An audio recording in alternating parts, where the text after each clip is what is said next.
I hope जो पहले वाली हमारी क्लासेस हुई है वो आपको अच्छे से समझ आ गई होगी। तो जो आज का हमारा टॉपिक है वो रहने वाला है scope of psychology, branches of psychology, scope of psychology, मतलब साइकोलॉजी के ब्रांचेज और साइकोलॉजी का स्कोप कहाँ कहाँ पर है, आज हम वो डिस्कस करेंगे।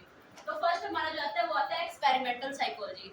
एक्सपेरिमेंटल साइकोलॉजी क्या होता है, जिसमें हम एक्सपेरिमेंट करके देखते हैं, ठीक है। तो उसमें हम एक्सपेरिमेंटल साइकोलॉजी वो एक स्कोप है, ठीक है, एक ब्रांच है साइकोलॉजी की। फिर आता है फिजियोलॉजिकल साइकोलॉजी।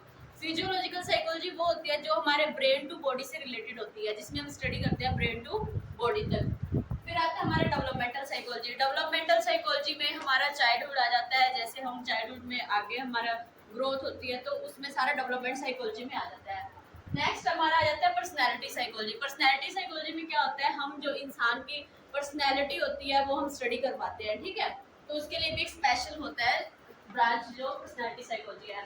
फिर हमारे आता है कोग्निटिव साइकोलॉजी। कोग्निटिव साइकोलॉजी वो होता है जिसमें हम परसेप्शन मेमोरी से रिलेटेड स्टडी करते हैं, हमारे कोग्निशन वाली स्टडी करते हैं, तो उसके लिए भी एक स्पेशलिस्ट होता है, ठीक है। फिर हमारे आता है कल्चर साइकोलॉजी, मतलब हम कल्चर के बारे में स्टडी करते हैं कि स्पेसिफिक कल्चर के लिए क्या टेस्ट बनाए गए हैं। कल्चर के अकॉर्डिंग कई डिसऑर्डर हो जाते हैं, ट्रॉमाज हो जाते हैं, तो उनके लिए स्पेशलिस्ट होता है जो कल्चर साइकोलॉजी में आता है। फिर हमारा नेक्स्ट होता है सोशल साइकोलॉजी। सोशल साइकोलॉजी में हमारा आता है समाजीकरण, मतलब हमारा सोशलाइजेशन कैसा होता है। कई बच्चे होते हैं इंटरेक्शन नहीं कर पाते, अकेले रहते हैं, तो उसके लिए एक स्पेशलिस्ट होता है, सोशल साइकोलॉजी के अंडर आता है वो, ठीक है। फिर हमारा आता है साइकोमेट्रिक साइकोलॉजी। साइकोमेट्रिक साइकोलॉजी होता है जो मेजरमेंट से रिलेटेड होता है, जो मेजरमेंट से रिलेटेड होता है वो हमारे क्या आता है, साइकोमेट्रिक साइकोलॉजी।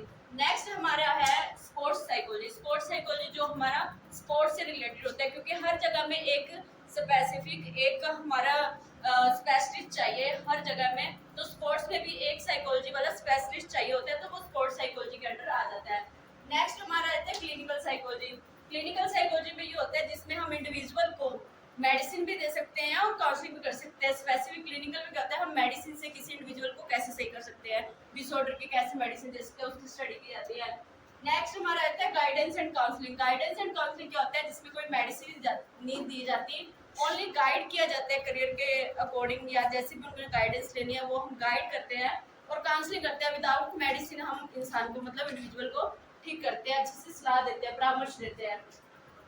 नेक्स्ट हमारा आ जाता है हेल्थ साइकोलॉजी। हेल्थ साइकोलॉजी में हमारे एक स्पेशलिस्ट होता है जो बताते हैं कि हम अपनी हेल्थ को कैसे अच्छा रख सकते हैं।